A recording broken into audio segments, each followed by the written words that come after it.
Donc la fiscalité sur ce type de bien, donc pareil, vous avez deux approches. Soit vous avez une solution financière. La plupart du temps, vous serez à 30% de prélèvement forfaitaire unique, donc le PFU. Euh, Là, ça regroupera l'ensemble, donc l'impôt sur le revenu, 12,8%, et les prélèvements sociaux qui sont de 17,2%.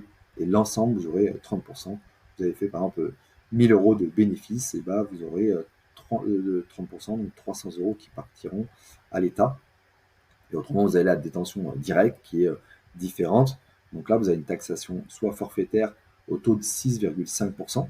Donc là, ça va être sur l'ensemble du prix et pas uniquement la plus-value.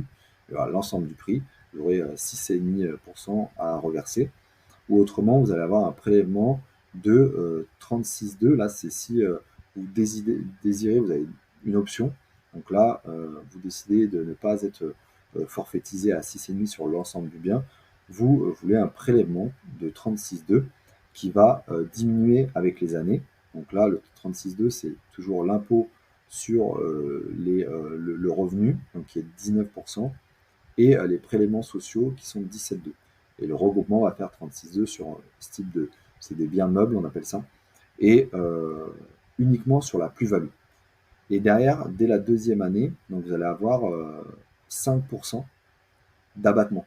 Donc plus vous allez conserver le bien, bien évidemment, il faudra des factures qui prouvent la date d'achat, mais plus vous allez conserver le bien, et bah, plus vous allez diminuer en fiscalité.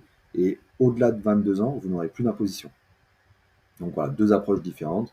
Vous conservez le bien très longtemps, et bah, vous allez opter pour cette solution, bah, cette fiscalité, ou autrement, vous faites un forfait 6,5 pour régler l'impôt.